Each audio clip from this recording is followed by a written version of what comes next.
Hello MYSY મુખ્યમંત્રી યુવા સ્વાવલંબન યોજના એનો આ બીજો વિડીયો છે બીકોઝ 2025-26માં એપ્લાય કરવાનું MYSY એપ્લાય કરવાનું સ્ટાર્ટ થઈ ગયું છે.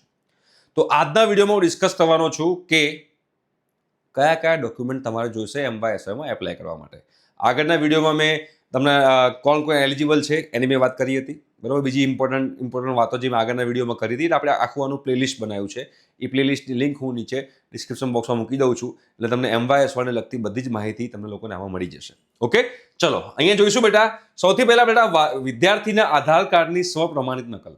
સ્વપ્રમાણિતનો મતલબ એમ થાય છે સેલ્ફ એટેસ્ટેડ, મતલબ કે તમારી જે ઝેરોક્સ હોય તમે સ્કેન કોપી કરશો એમાં તમારી સિગ્નેચર હોવી જરૂરી છે, બીકોઝ તમારા બધા ડોક્યુમેન્ટ અપલોડ કરવાના છે.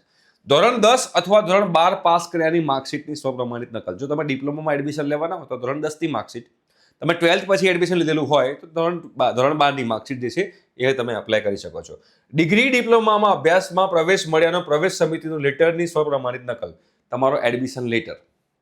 જો MYSYમાં કોણ એપ્લાય કરી શકે? તમે મેનેજમેન્ટ કોટામાં એડમિશન લીધું હોય તો પણ તમે એપ્લાય કરી શકો, તમે ACPC થ્રુ એડમિશન લીધું હોય તો પણ તમે એપ્લાય કરી શકો, તમે JEE થ્રુ એડમિશન લીધું હોય તો પણ તમે એપ્લાય કરી શકો. NRI કોટા સિવાય તમામ વિદ્યાર્થીઓ જે છે ગુજરાતના વિદ્યાર્થીઓ હોવા જરૂરી છે. તમે કોલેજમાં એડમિશન લીધું હોય તો તમે લોકો એમાં એપ્લાય કરી શકો છો. તમને ફ્રી શિપ કાર્ડમાં મળી હોય, તમને TFWSમાં મળી હોય, તમને ગવર્મેન્ટ કોલેજમાં મળી હોય, બધા જ લોકો જે છે આની અંદર એપ્લાય કરી શકે છે. દરેકને એમના લેવલનો બેનિફિટ આની અંદર મળી શકે એમ છે, રાઈટ. તો અહીંયા આગળ તમારા લોકોને તમારો જે એડમિશન લેટર જે મેનેજમેન્ટ કોટામાં એડમિશન મળ્યું હશે, મેનેજમેન્ટ કોટામાં એડમિશન લીધું હોય એ લોકો કોલેજ તરફથી એડમિશન લેટર મળશે. જે લોકો ACPC થ્રુ એડમિશન લીધું હશે તે લોકોને ACPCનો લેટર મળશે, રાઈટ. એ તમારા લોકો જે લોકો ચિકાસ થ્રુ એડમિશન લીધું હોય તો ચિકાસનો એડમિશન લેટર મળશે. પણ તમારી પાસે એડમિશન લેટર હોવો જોઈએ કે તમે આ કોલેજમાં એડમિશન લીધું છે એનું પ્રૂફ જે કહેવાય એ એડમિશન લેટર તમારી પાસે હોવો જોઈએ. એના પછી ટ્યુશન ફી ભર્યાની તમામ પહોંચની સપ્રમાણિત નકલ. તમે જે ટ્યુશન ફી ભરી હોય, ટ્યુશન ફી મતલબ કોલેજની ફીસ તમે જે ભરી છે એની નકલ, એની રિસિપ્ટની કોપી સ્વપ્રમાણિત સેલ્ફ એટેસ્ટેડ તમારે હોવી જરૂરી છે, બરાબર. રેશન કાર્ડની સ્વપ્રમાણિત નકલ, રાશન કાર્ડ બી તમારી પાસે હોવું જોઈએ, એની સ્વપ્રમાણિત નકલ. સેલ્ફ ડિક્લેરેશન, આ સેલ્ફ ડિક્લેરેશન શું છે, એના ફોર્મેટ શું છે એ નેક્સ્ટ વિડીયોમાં આવશે, એટલે તમે લોકો આ વસ્તુ ધ્યાનમાં રાખજો અને આ ચેનલને સબસ્ક્રાઇબ કરી દેજો, બીકોઝ MYSYને લગતા તમામ વિડીયો તમને લોકોને બધી A to Z માહિતી તમને મળતી રહેશે. 7મું જે ડોક્યુમેન્ટ છે વાલીના આવકના પ્રમાણપત્રની સપ્રમાણિત નકલ. તમારા વાલીનું, ફેમિલીનું ઇન્કમ સર્ટિફિકેટ, મા બાપનું ગણીને, એકલા પપ્પાનું નહીં, એકલા મમ્મીનું નહીં. જો ખાલી મમ્મી હોય તો પપ્પાના ડેથ સર્ટિફિકેટ જોડે એટેચ કરી દેવાનું. ખાલી પપ્પા હોય મમ્મી ઇન્કમ ના કરતી હોય તો વાંધો નથી, બરાબર છે. મુખ્યમંત્રી યુવા સ્વાવલંબન યોજના અંતર્ગત અરજી કરવા માટે મામલતદાર અથવા તો તાલુકા વિકાસ અધિકારી અથવા તો તલાટી કમ મંત્રીની કચેરીમાંથી કઢાવેલ માતા પિતાની આવક દર્શાવતું આવકનું પ્રમાણપત્ર રજૂ કરવાનું હોય છે.